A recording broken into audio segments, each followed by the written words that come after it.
Гэхдээ боовл албаовч. Иш хөргөл бол иш хөрг. Тусаа. Гүцээ. Залсан л бол залсан. Би гэхдээ энэ ихний дугаараараа боов ярьж байгаа зөв үү буруу юу? Шокнес хошин тайм эхэлж байна. Төгжрлийн сайд Сүхбаатарын жиргэнээс үзвэл замын бөглөрөлд амьд хүмүүсээс гадна нөгөө ертөнцид одогсож буруутай болж таарч байна. Төгжрлийн сайд ламаас асуусан цагаар явдаг, тэр нь төгжрлийн оргил цагтаа давхацдаг, нэгдүгээр эмнэлгийн орчинд бөөгнөрл үүсгдэг гэж жиргэнд буйны газрын удирдлагуудтай уулзаж ярилцах тухайгаа мэдгдсэн. Манарчаад явчих. Өчтөр нойргүй явчих. Үүнээс үзвэл төгжрлийн сайд зангаагүй, лам нар ирэхгүй, буйныхан харах ослолгүй, чөлөөтэй уулзаж, алтан цаавны их уламжлал, бурхан болоочдыг гаргах цаг тооцоололд нэмэлт өөрчлөлт оруулах уу? Төгжрөлгүй үед таарах сайн цагийг шинээр нээж олох, тэгш тоотаа гарагт оршуулах, 7 хоногт 24 цагаар гашуудлын цуваа явуулах зэрэг шин санал боловсруулах хэсэг талаар хүлээлт үүслээ. Амьд хүмүүс учир ойлгохгүй үгэнд ордоггүй бол тэнгэр дэвшигсэд элбээр эсэргүүцэхгүй гэж үзсэн үү? Бурхан болоочдыг насныхан тэгш сонгоогоор хөдөөлүүлэх дугаарын хязгаарлалт гэдэг шалгарсан аргач бидэнд байгаа. Гэрэл төхөөгоор явж бусад урсгалыг зогсоодоггүй гашуудлын цуваа, илүү эрх дарахтай дарга нарын цуваа хоёрын аль нь төгжрөл үүсгдэг вэ? Гашуудлын цуваа төгжрөлтэй цагаар явдаггүй, их хөвчлэн 4-6 цагийн хооронд гардаг тул сайд худал хідэллээ гэж иргэд бухимдаж байна. Энэ талаар зурхааш ламаас тодруулснаа одоо хүргэе. Төгжрөнөөс одоо тэр өөрчлөлийг шилжиж штэ.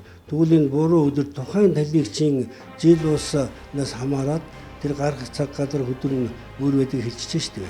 Тэгэхээр тэрийг одоо энэ төгжрөөнд одоо тохируулаад тэр гарах цаг нарын буруу өдөр буруу цагт гарах юм бол ардаа асар их өшигтэй. Тиймээс тэр болохгүй. Төгжрөл хариуцсан сайд жиргэнд нь хүмүүс бухимдаж шоолж гарсан тул шарил хадгалах газрыг хотоос гаргах тухай хэлсэн боловч мушгиж байна хэмээн бие өмөрлөө. Шарил хадгалдаг газар хотын төвд ингээ байх нь зохимжгүй юм аа. Тэгээ ер нь төгжрөл нөлөөлдөг асуудал мөн үү 1 3 5 дахь тийм учраас тэрийг эмнэлгийн одоо буйны байгууллагуудтай ярьж байгаа зохицуулах асуудлаа л гэсэн юм санаагаар бичсэн. Баяраа өөрөө ширээн дээрээс унсан штэ гэдэг шиг төгжрлийн сайд Сүхчанжин өөрөө л гашуудлын цуваа ламнараас асуусан цагаар явж төгжрэлтэй давхцдаг гэж иргсэн. Утаа төгжрөл, хог шороо, ухсан нүх, ил задгаа цахилгаан, шавж шахсан газар алгалт, гинт алга болчихдаг явган зам зэрэгээрээ амьд хүнд ээлгүй хот. Угаасаа ч улаан шороонд боссон баатарлаг хүмүүсийн аж төрдөг Баатар нэртэй хот.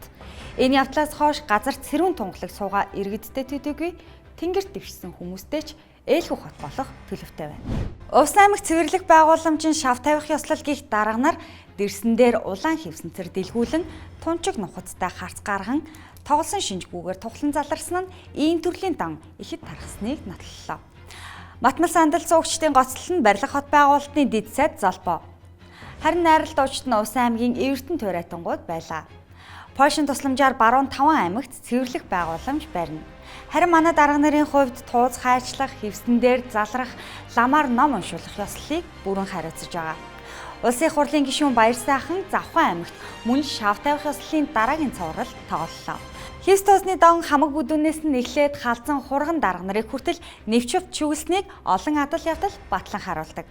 Тууз огтлох ёслолын үеэр бэлтгэсэн хайчин дутсан тул хамгийн захад зогссон хамгийн хурган дарга 2-3-аараа хайчлах маягийн үйлдэл үзүүлсэн тохиолдолд гарч байлаа. Цаашаа дулаан хевсэн дээр залрах, улигт ёслолоо шинжилж, тухайн бүтээн байгуулалтынхаа үр дүнг биеэр үзүүлэх шин санаачлагч гаргах боломж дарга нарын өмнө байна.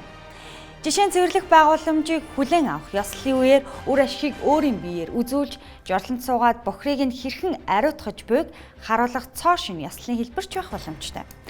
Гэр хорооллын модон жорлон төсвийн мөнгөөр солиулсан улсын их хурлын гишүүд дарга нар анхны үйлчлүүлэгч нь болж бие засаад улмаар төрөө засах шин арга хэлбэрч нэвтэрч магадгүй. Альва муу юм ерөнхийдөө сайн гэдэг үг бий.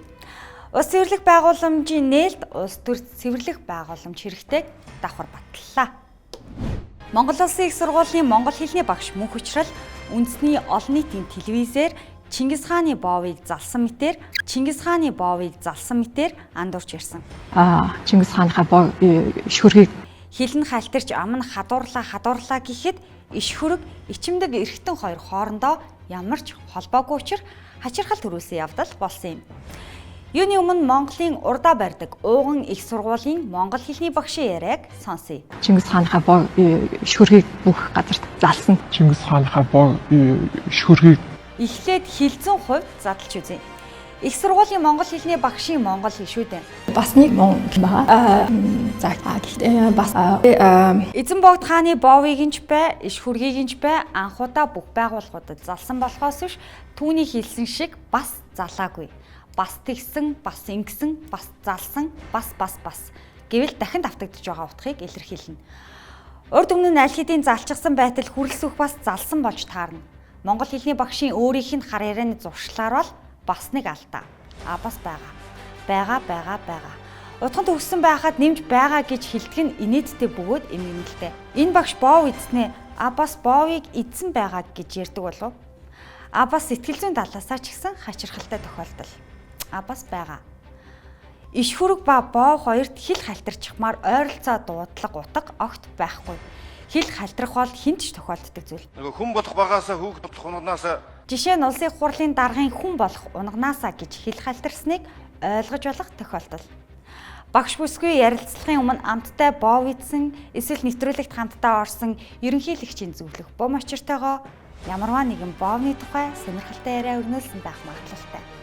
Боов бодож явдаг, боовонд их дуртай хүн болов уу гэсэн таамаг бол бас байгаа.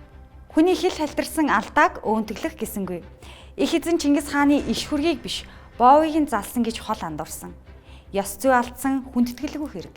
Их сургуулийн багш хүн байж, их монгол хэлээрээ бэлгүүн номж, бямбын эренчин шиг яруу агаад утга төгс бус гэхэд ядаж зөв ярьсан бол энэ явдлыг шок мэдээнд оруулж шоглохгүй л байлаа.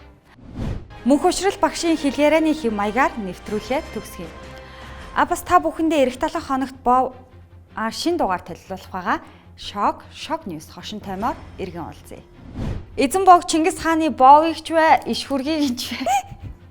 Яа, энэ боов гэдэг үг ямар хэцүү юм бэ? Яа, гэтээ угаасаа яг боовл бодож жоод ирсэн бах тий. Тэрнээс одоо иш хүрг гэж ярьж яснаа гинт дэлгэснэ. Боов гэж хэлэхгүй сте. Өчтөр тэр би төв гандангаас тодруулга авахгүй очсон чинь зурхаач тэгсэн чинь энэ бурхан болоочтой явж байгаа буйны цугааны цагийг өөрчилж ирнэ болох юм уу? Одоо нэг сайд шийдвэр гаргалаа гэж бодоход цагаад хэдээс хэд болгохыг өөрчилж болох юм уу гэсэн чинь төв гандангийн зурхаач бүр амар зан. Наадхаа чи нийслэлтэй ярьж тохиролцож байгаад хариуг нь хэлье гişнээс. Гэхдээ одоо энэ гандангийн зурхаач нарт гэхдээ яах юм бол нийслэл цагаа өөрчил гэвэл гандангийн зурхаач нар за өөрчилж хэдэн цагаас одоо гаргадаг болдгийг гэж болд юм болов уу?